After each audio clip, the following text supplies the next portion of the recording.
Boa noite, meus amigos. Estamos aqui hoje, Eucaris Guimarães Mendes e o grupo Espírita Batuíra, para conversarmos um pouquinho sobre um assunto extremamente importante, sem o qual nós não somos nada, porque nós vamos falar sobre Deus. Vamos fazer a nossa prece inicial, não se começa nada sem orar. Então, vamos elevar os nossos pensamentos ao nosso Pai Celestial, dizendo com muita ternura, com muito carinho: obrigada, Pai. Obrigada, Deus amado.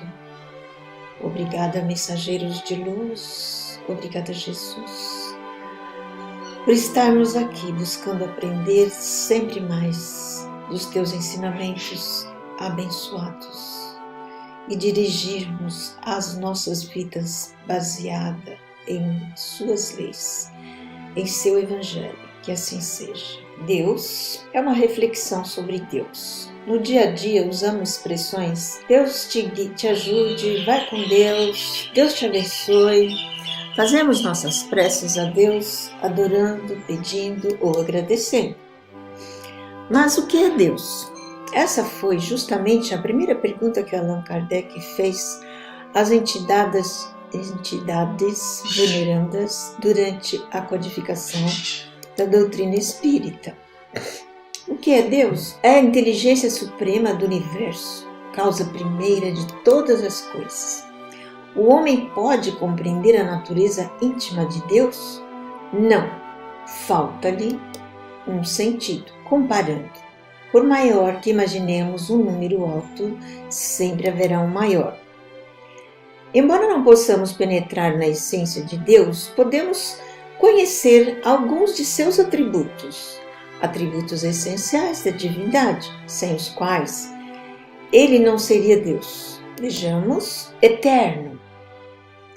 Sempre existiu e sempre existirá. Porque se ele tivesse tido um princípio, teria saído do nada, ou teria sido criado por um ser anterior. Nesse caso, esse ser anterior é que seria Deus, imutável. Porque se Deus estivesse sujeito a mudanças, as leis do universo não teriam nenhuma estabilidade. E as leis de Deus são eternas.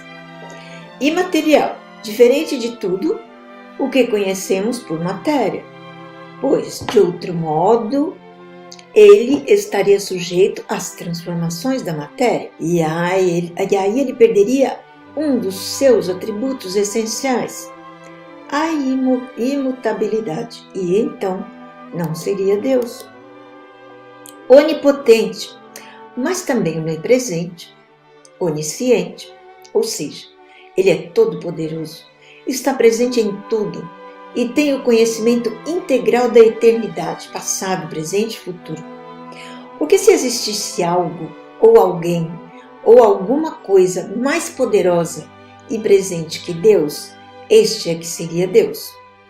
E se Deus não tivesse o conhecimento integral, ele não seria a inteligência suprema e causa primária de todas as coisas, pois as coisas que ele não tivesse feito seriam obra de outro Deus, único.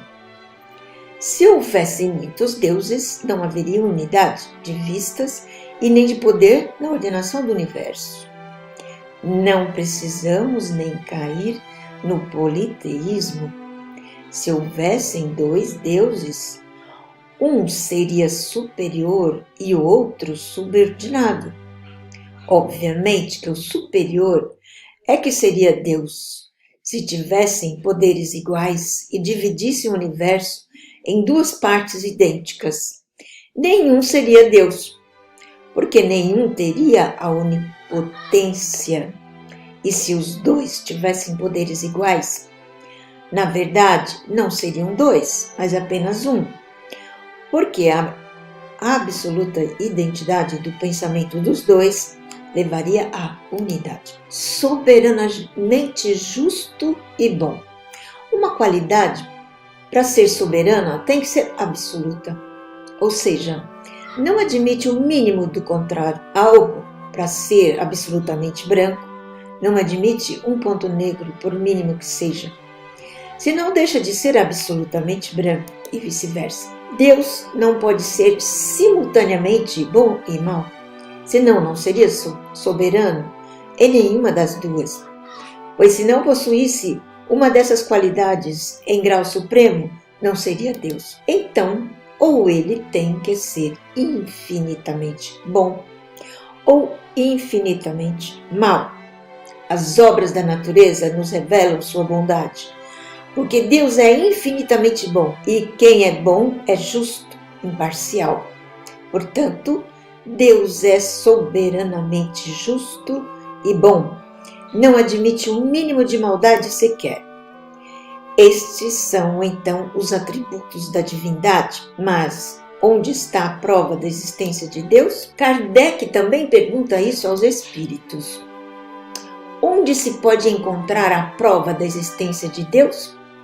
Num axioma que aplicais às vossas ciências: não há efeito sem causa. Procurai a causa de tudo o que não é obra do homem, e a vossa razão responderá. Que dedução se pode tirar do sentimento intuitivo de todos os homens, que todos os homens carregam em si mesmos, da existência de Deus? Que Deus existe?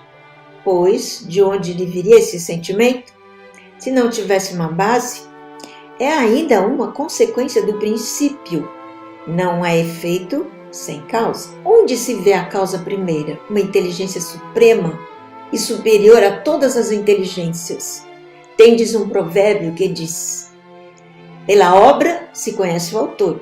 Pois bem, olhai a obra e procurai o autor. Então, à luz da doutrina espírita, podemos afirmar que a prova da existência de Deus decorre de 3 fatores incontestáveis. Primeiro, a ideia de Deus no homem se manifestando em todas as épocas da humanidade, o que levou todos os povos em todas as épocas a adorar um poder supremo. Segundo, a lei de causa e efeito, que mostra a impossibilidade da ocorrência de efeitos inteligentes sem uma causa inteligente. E, terceiro, a insuperável estrutura da natureza, revelando a imanência. Vejamos cada uma. É muito comum, durante panes em aviões, os passageiros e tripulantes darem-se as mãos formando uma corrente de oração e preces, mesmo aqueles que são ateus e negam a existência de Deus.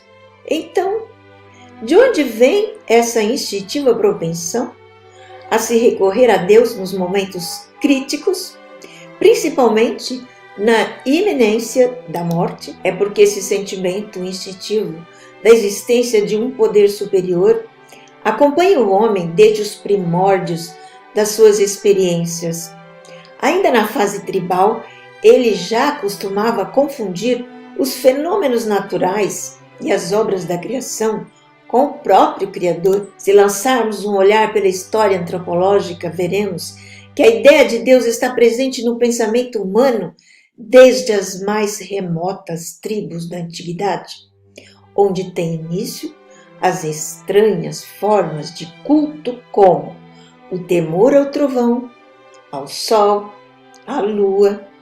Depois passa pela adoração dos ídolos de pedra, a litolatria, de vegetais, a fitolatria, de animais, a zoolatria, e do homem, antropomorfismo, para chegar nos dias de hoje, nas mais diversas religiões, seitas e crenças. O Espiritismo vem nos explicar que essa ideia inata de Deus no homem e o pressentimento da vida futura não são uma simples ideia adquirida ao acaso, e sim a aplicação do axioma que não há efeito sem causa, e por conseguinte, que não há efeito inteligente sem uma causa inteligente. A segunda prova da existência de Deus, a lei de causa e efeito, é a aplicação prática da teoria do contídio sine qua non,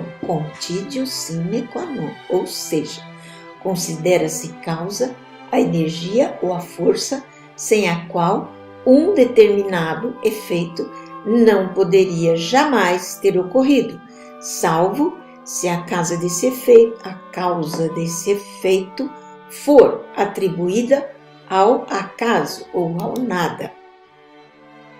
O acaso e o nada não podem produzir efeitos, pois menos efeitos inteligentes. Podemos considerar que o homem é um ser inteligente.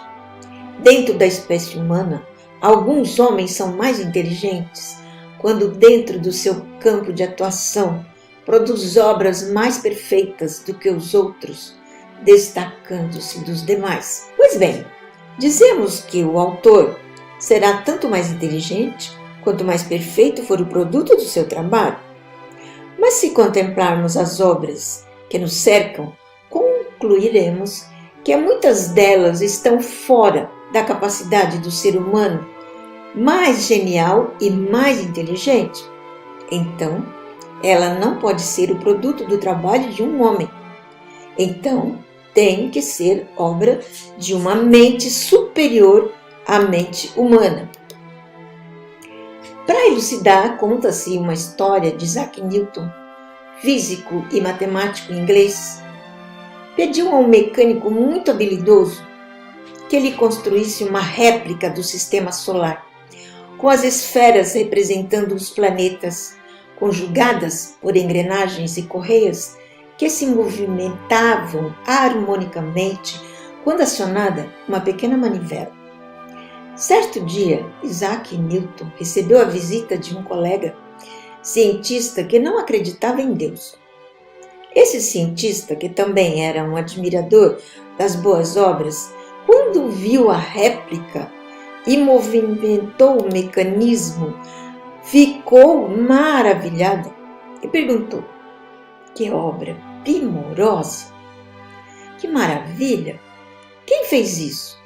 Isaac Newton respondeu: ninguém. Colocamos todas as peças numa caixa e quando abrimos estava assim. Ah, mas isso é impossível. Alguém deve ter feito. Esse alguém é um gênio e eu gostaria de conhecê-lo. Newton responde: essa réplica é uma simples imitação do sistema grandioso cujas leis você conhece, e eu não posso te convencer que esse mero brinquedo surgiu por acaso. E, no entanto, você professa que o sistema grandioso e original surgiu assim. Diga-me, por qual espécie de raciocínio você chegou a esta conclusão tão divergente? Sem maiores comentários, o exemplo fala por si. A terceira prova da existência de Deus é a insuperável estrutura da natureza, revelando a imanência cósmica de um poder inteligente. Aqui nos recorremos ao livro intitulado Quem é Deus, do Dr. Eliseu Florentino da Mota Júnior, onde ele descreve uma obra de autoria do professor Cressy Morrison, que foi presidente da Academia de Ciências de New York, denominado 7 razões pelas quais um cientista crê em Deus. A insuperável estrutura da natureza. Primeira, por uma determinada lei lógica, nós podemos provar que nosso universo foi projetado e executado por uma inteligência engenheira. Suponha que você coloque 10 moedas marcadas de 1 a 10 dentro do seu bolso e lhes dê uma boa sacudidela. Agora, experimente pegá-las na sequência de 1 a 10, pondo cada uma na sua vez e sacudindo de novo. Sabemos que, matematicamente, a sua chance de acertar no número 1 é de 1 em 10. De acertar 1 e 2 em sequência é de 1 em 100. De acertar de 1, 2, 3 na sequência é de 1 em 1000. E assim por diante. Sua chance de acertá-las todas, de 1 a 10, sucessivamente, alcançaria o cálculo inacreditável de 1 em 10 bilhões.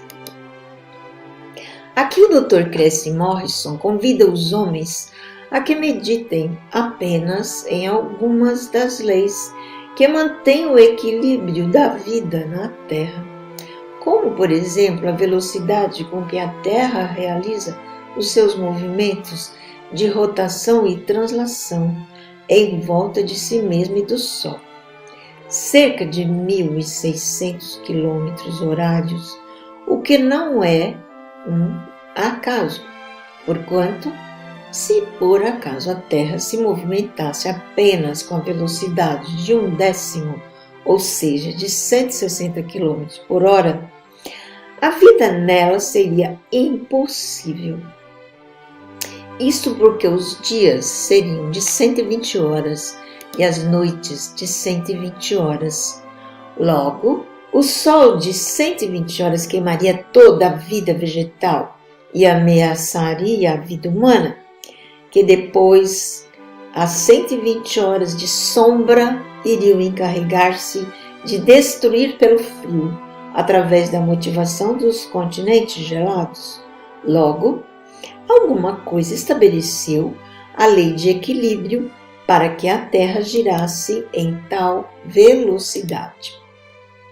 E prossegue o Dr. Cressy Morrison dizendo que quando nos detemos a olhar a atmosfera, basta lembrarmos que ela foi programada e medida porque, se a atmosfera da Terra fosse mais rarefeita de apenas 1 quilômetro, a vida no orbe seria impossível, porque se sabe que caem sobre a Terra diariamente cerca de 50 milhões de aerólitos e de meteoritos, e que se não fosse por essa atmosfera, que pelo atrito os rala e dissolve, a Terra seria bombardeada 50 milhões de vezes por dia, lavrando incêndios e destruições inomináveis, e a vida na Terra seria, portanto, impossível. Bastava que o fundo do mar fosse mais profundo, de 3 metros, e a vida seria impossível, porque o oxigênio do ar seria absorvido e o ácido carbônico também seria recebido pelas águas, matando toda forma de vida, quer no seio das águas, quer na superfície lisa, e por acaso a superfície da Terra fosse mais alta, de 2 metros, o fenômeno seria oposto e a vida seria, consequentemente, impossível. Se por acaso a distância que separa a Lua da Terra não fosse de cerca de 3.700 quilômetros, mas apenas de 70.000, a vida seria impossível, porque a pressão magnética dos satélites sobre os mares faria levantar ondas do Himalaia, lavando toda forma de vida da Terra. Na mesma ordem de raciocínio, se a inclinação do eixo da Terra não fosse 18 por 24 graus, mas estivesse em uma vertical ou mudasse de posição, a vida seria impossível, porque os gelos antárticos escorreriam pela Terra, levando tudo a roldão. Desse modo, assegurou o Dr. Cressy Morrison, por essa singela lei e por uma série de outras leis que seriam fastidioso enumerar, eu creio em Deus, como, por exemplo, a distância que separa a Terra do Sol, aproximadamente 150 milhões de quilômetros, o que dá à Terra uma tépida sensação de calor, não insuficiente nem demasiada para sua manutenção, porque o Sol tem uma temperatura superficial de cerca de 6.648 graus centígrados. Assim, se a Terra estivesse mais próxima, seria destruída pelo calor. Se estivesse mais afastada, seria destruída pela falta de calor, dos raios ultravioletas e infravermelhos e dos caloríficos que mantêm o equilíbrio metabólico na terra vegetativa. Logo, uma inteligência matemática e superior estabeleceu as condições para a vida na Terra, e é evidente, deste e de outros exemplos, que não há uma única chance em bilhões para que a vida no nosso planeta fosse o resultado de um acidente. Segunda, o talento da vida para executar sua proposta é toda a manifestação de uma inteligência suprema. Aqui o Dr. Cressy Morrison afirma que crê em Deus graças a uma lei singela que está imanente em tudo e em todos, a lei da vida. Que é a vida? Por mais que se haja tentado definir que é a vida, as definições são todas incompletas. A biologia, a filosofia têm tentado definir a vida, mas ninguém sabe o que é a vida na realidade. Não obstante, a vida está em toda parte, em todo lugar. Mas, que é a vida? A vida é um arquiteto maravilhoso que ergue nas profundezas submarinas os castelos de algas e de corais. Extraordinário escultor, que trabalha cada folha e talhe, ramículos e contornos jamais repetidos em qualquer outra flor ou folha encontradas na terra. É o paciente professor de música que ensina a cada pássaro a entoar sua canção de amor. É o químico sublime que dá a cada fruta o seu sabor característico e inconfundível. É o perfumista caprichoso que transforma o humo em aroma. É o ser terrível que consegue converter água em açúcar de madeira. Mas onde está a vida? A vida está no protoplasma. O protoplasma é uma gota gelatinosa, transparente, invisível a olho nu. Uma cabeça de alfinete comportaria 5 milhões. Mas que é atraída pelo heliotropismo. Se por acaso toda a vida desaparecesse da face da terra, animal, vegetal, humana, e ficasse só o protoplasma e um raio de sol dissidente, logo a vida se restabeleceria, porque através da lei de cisparidade, esse protoplasma se bipartiria novamente, se bipartiria e em breve estariam os campos e prados reverdecidos, os mares e os rios povoados, a terra povoada na bagatela de 10 milhões de anos apenas. Por isso proclama o Dr. Cressy Morrison: eu creio em Deus. Terceira, a sabedoria animal fala irresistivelmente de um Criador que infunde instintos a todas as suas desamparadas e pequenas criaturas. Esta razão científica da crença do Dr. Cressy Morrison em Deus decorre da inexplicabilidade do instinto dos animais. Sabemos como se manifesta o instinto, mas não como é o seu mecanismo. Mas o instinto dos animais e o heliotropismo das plantas são tão extraordinários que dentro das águas de muitos lagos existem duas plantas que se amam profundamente. A planta feminina independe da planta masculina. A planta feminina é caprichosa, como aliás tudo que é feminino é caprichoso. Quando chega a época de abrir-se em botão, ela desprende aquele cordel vegetal que vai desenrolando-se até chegar à crista das águas da superfície, em que a flor se abre. A planta masculina, sabendo que está na hora da fecundação, arrebenta o pendúculo porque ele é débil e sobe e se abre exatamente quando o vento vai soprar na direção da planta aberta feminina. O pólen é carreado, a planta feminina absorve-o, fecha-se e volta a descer. Então, se multiplica na intimidade das águas inferiores. Por quê? Milagre da vida, grandeza de um instinto vegetal que no reino animal está estabelecido desde as aves, os peixes e os pequeninos insetos.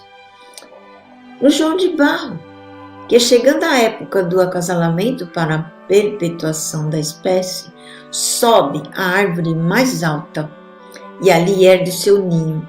Mas antes de colocar a porta, ele trepa ao galho superior e coloca o bico na direção dos ventos para saber de que direção virão os ventos hibernais e abre a porta do lado oposto ao do vendaval a fim de preservar a sua prole.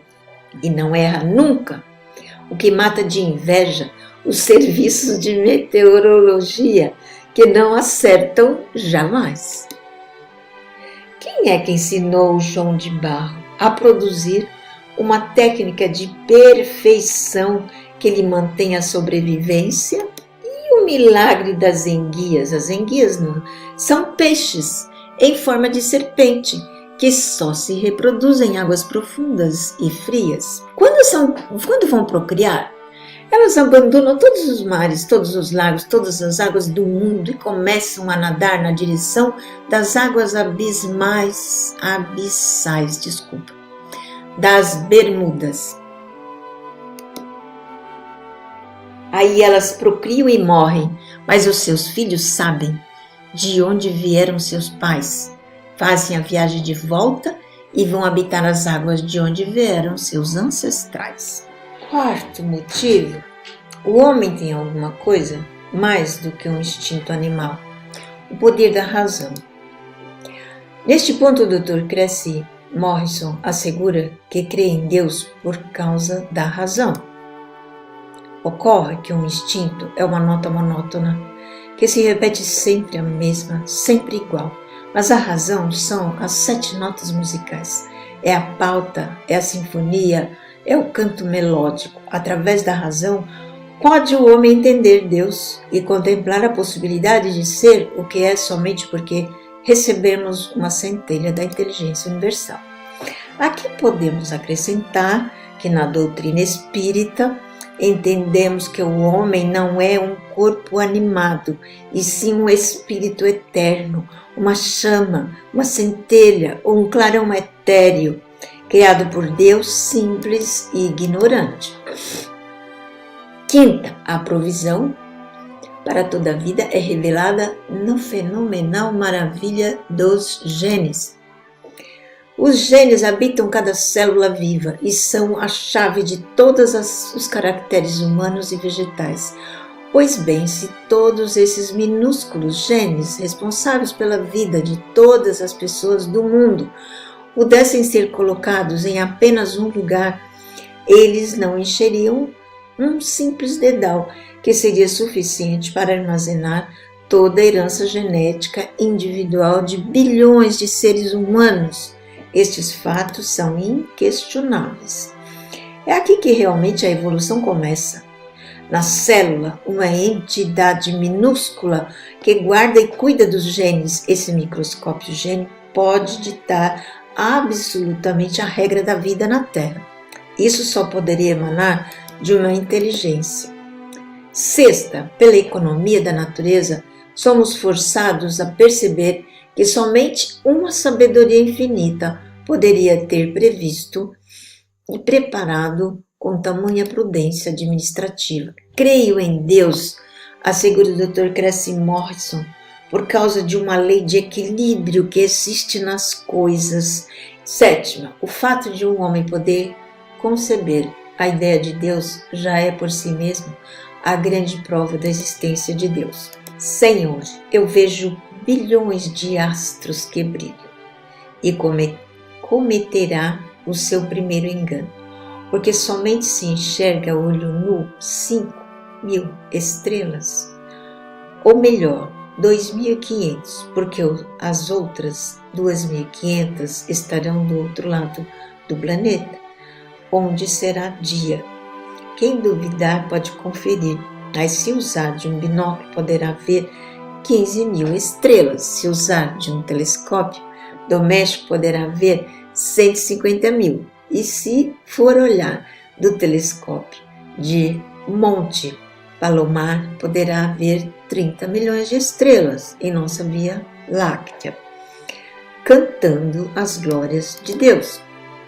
E o homem emocionado irá ao Observatório de Radioastronomia da Alemanha e saberá que a nossa Via Láctea tem mais de 100 bilhões de estrelas. E saberá também que é uma galáxia subdesenvolvida porque existem trilhões de galáxias maiores do que a nossa, cantando as glórias de Deus. E o homem entusiasmado olhará em volta de si e compreenderá que a Via Láctea, conforme pregava ser John James, astrônomo inglês, poderia ser considerado um arco de carruagem. Se o homem saísse da Terra marchando na mesma direção na velocidade da luz, gastaria para chegar ao aro da carruagem 25 séculos, atravessando apenas a sua modesta e pequenina Via Láctea. Então vem uma sensação de infinito, de grandeza de Deus, que comove o homem e imediatamente olhando toda essa grandiosidade, começará a compreender as distâncias.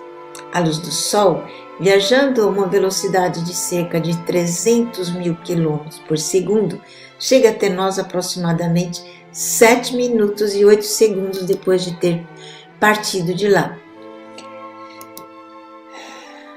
cantando as glórias de Deus.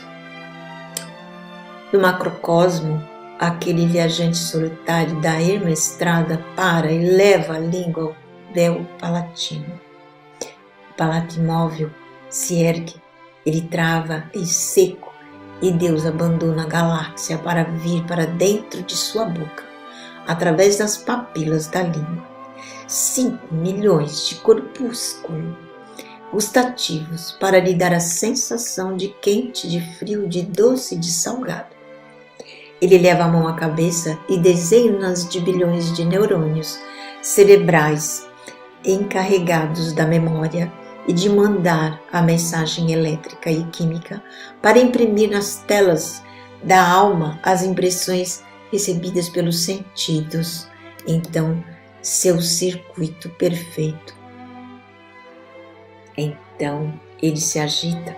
E o mais perfeito circuito do mundo está dentro dele mesmo, o aparelho circulatório, que mede oscilantemente de 95.000 a 160.000 quilômetros de veias, vasos e artérias, cantando a glória de Deus. E é um aparelho autossuficiente porque ele elabora as energias e substâncias de que tem necessidade, leucócitos e hemácias, cantando as glórias de Deus. Ele começa a pensar numa acepipe, numa comida saborosa. Imediatamente, 30 milhões de células só do estômago começam a preparar o suco gástrico. Ele pensa num bife gaúcho ou naquele rodízio na churrascaria, que cada hora vem uma coisa e o estômago já sabe que as carnes piores vêm primeiro e as últimas só virão quando ele não aguentar mais. Então, imediatamente ele começa a preparar o suco gástrico, cantando as glórias de Deus.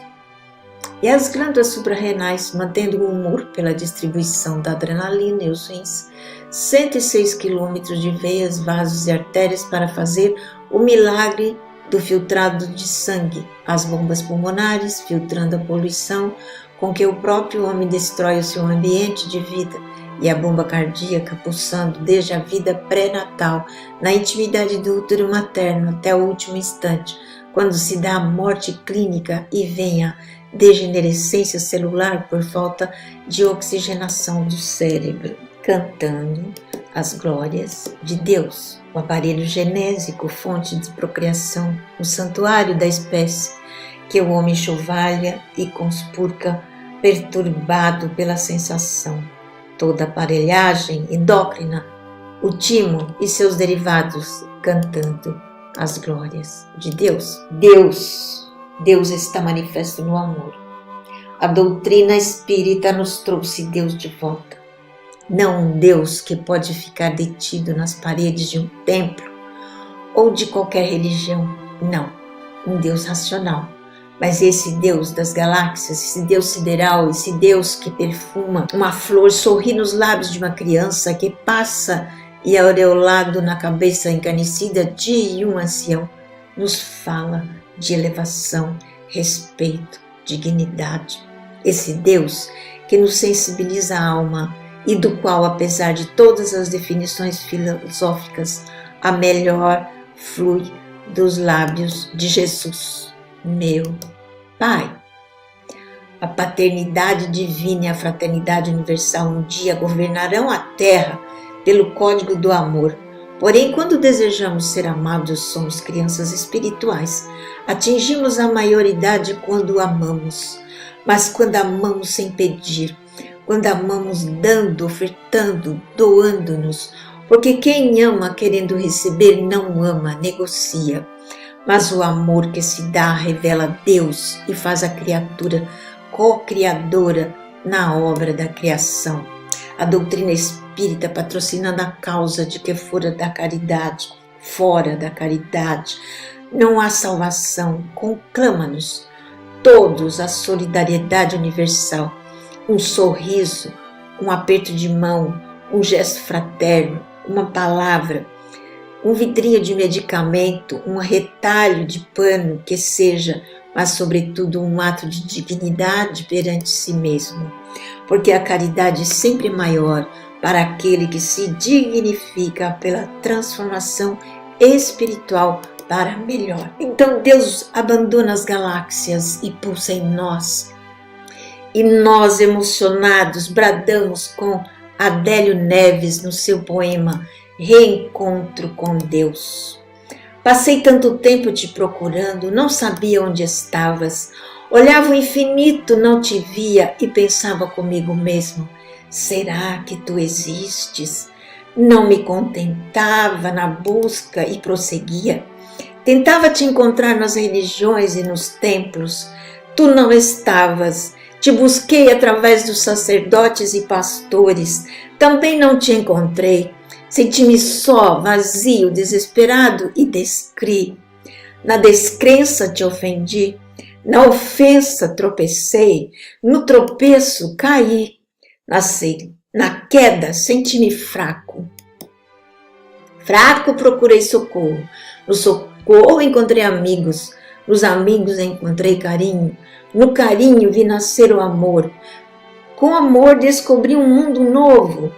No mundo novo resolvi viver. O que recebi, doei.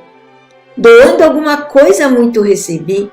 E recebendo, me senti feliz. Ao ser feliz, encontrei a paz. E tendo paz foi que enxerguei que dentro de mim é que tu estavas. Foi em mim que, sem procurar, eu te encontrei.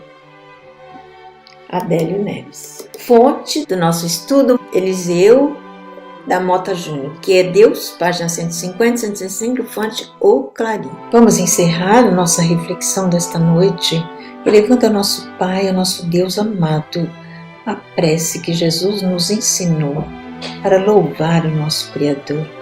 Pai nosso que estás no céu, santificado seja o vosso nome.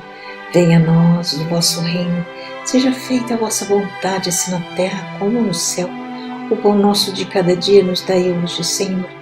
Perdoai as nossas dívidas, assim como nós perdoamos aos nossos devedores, e não nos deixeis cairmos em tentação, mas livrai-nos, Senhor, de todo mal. Que assim seja. Boa noite a todos, muito obrigada. Até uma próxima oportunidade. Fiquem com Deus.